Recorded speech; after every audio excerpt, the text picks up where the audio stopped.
So hello guys, welcome to my video for today. So ito, gawa lang ulit ng maikling video. So yung gagawin kong topic ngayon about ulit sa Iglesia ni Cristo, about kay Epifanio Labrador, at about sa paninirang ginagawa ni Epifanio Labrador sa Iglesia ni Cristo. So ito kasi may nabasa kasi ako na ni Epifanio Labrador na pinagkakakitaan daw ng mga INC vloggers si Epifanio Labrador ang paggawa ng video kontra kay Epifanio Labrador. So ikaw, tatanungin kita, Mr. Epifanio Labrador, proud ka ba na kumikita ka sa paninira sa Iglesia ni Cristo? Kasi kung ako tatanungin mo, ako proud ako na kumikita sa YouTube. Aminin ko sa'yo, may kita ko sa YouTube. Pero hindi ganun kalagay sa FB page, wala. Kahit bisitahin mo yung FB page ko, halos wala nga akong views dun eh. Dito lang ako sa YouTube may kita. Dito lang ako monetize. Pero ako, proud ako na gumawa ako ng video na para ipagtanggol ang Iglesia ni Cristo. Proud ako na kumita ko dito kasi sa malinis na paraan. Kasi hindi naman legal yung ginawa ko eh. Sa'yo, puro paninira eh, puro bintang eh. Sa akin, aminin ko man sa'yo, karamihan ng ginawa kong video dito sa INC, puro katotohanan lahat yun, puro totoo yun. Kung may mali man, sorry. Ganun lang talaga kasi tao nagkakamali. Alam mo kasi Mr. Epifanio, pero ito, basahin ko sa inyo yung bago ko ituloy. Ito. Ang dami ng INC members na naging vloggers. Dahil kay Supremo Epifanio Labrador, issue ni Supremo, pinagkakakitaan nila. Alam mo Mr. Epifanio Labrador, nainggit ka lang kasi sa mga INC vloggers. Alam mo kung bakit? Kasi makita mo kasi sila yung nakinabang sa ginawa mong Hindi lang ikaw eh. Mas marami sila na pakinabangan. Kumita sila sa pagtatanggol sa Iglesia ni Cristo at least yun malinis sa malinis na pamamaraan.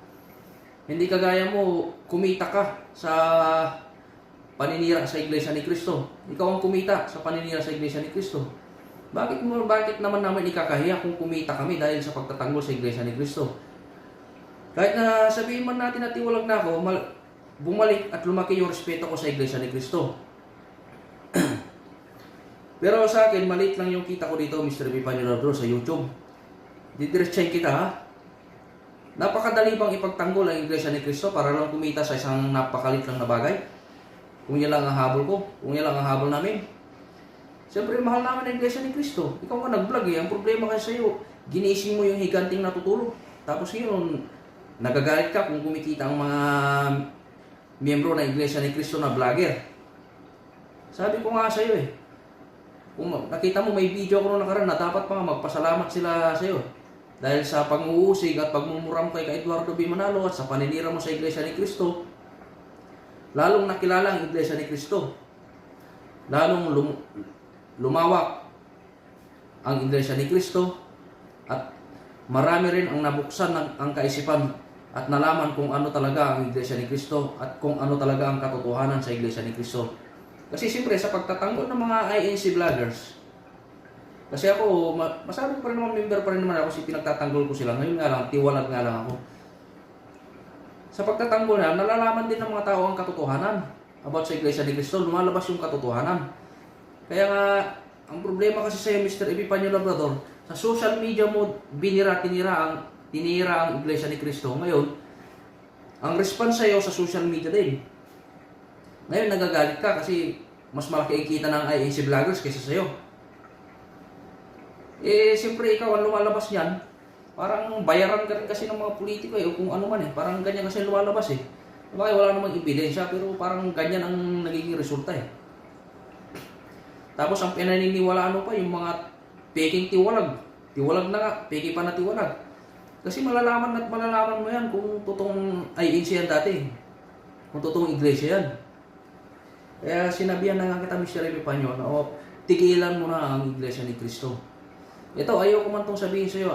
Alam mo, Mr. Epifanio Labrador, kahit ako'y tiwalag na, nagagamit pa rin ang pera ko sa pag-aabulo sa Iglesia ni Cristo kasi sinanay ko active na Iglesia ni Cristo.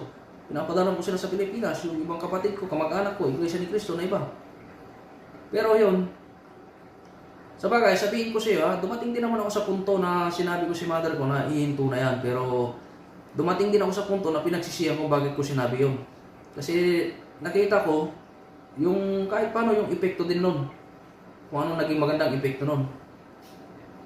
Aminin ko rin na malaki rin yung pagkakamali ko kung bakit ko sinabihan si mother ko nung nahihinto yan. Pero sa katotohanan. Kaya hindi hinintuyan ni mother ko, tungkulin talaga yan ang pag-aabulay, pagbibigay sa Iglesia ni Cristo na naayon sa iyong kalooban.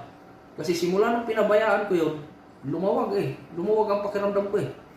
Parang nawalan yung bigat ng buhay, nawalan yung ibang bigat ng buhay na dinadala ko, yung mga problema, nawala lahat yun. Lalo nung pinabayaan ko si nanay ko pa rin, kasi kahit paano inamin ko, inusig ko siya eh. Pero kaya ako sa iyo, Mr. Epifanio Labrador, hindi naman karuwagan o kaduwagan ang pag-amin sa pagkakamali. Kasi ang pagkakamali, andyan na yan eh. Hindi na natin may babalik yan eh. Isipin natin yung ngayon kung paano natin itatama yun. Ngayon, kung hindi mo pa rin pagsisisihan yan at ang utak mo pera pa rin, nasa sayo na yan. Kasi ako, proud ako na kumita ako sa Iglesia ni Cristo. Sa dami ng trabaho na pinasukan ko, ang dala-dala ko, pangalan ng Iglesia ni Cristo.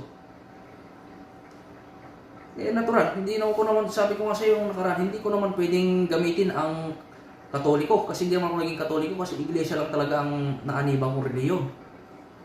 Ngayon, tiwalag nga lang din ako.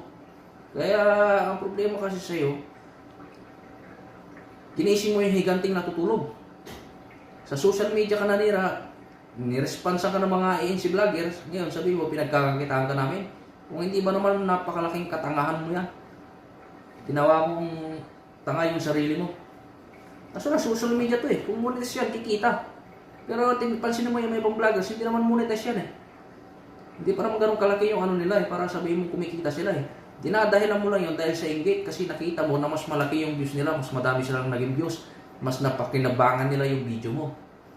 Kaya sinasabi mong ganyan. Natural, nandito tayo sa YouTube eh, kaya nga tayo nag-content eh, para kahit paano kumita rin. At magawa din natin yung mga gusto natin, at least yan, legal na paraan, hindi illegal, hindi yung paninira. Ikaw, proud ka na paninira yung ginagawa mo, pero ako, proud ako na kumita ako sa pagtatanggol sa Iglesia ni Cristo.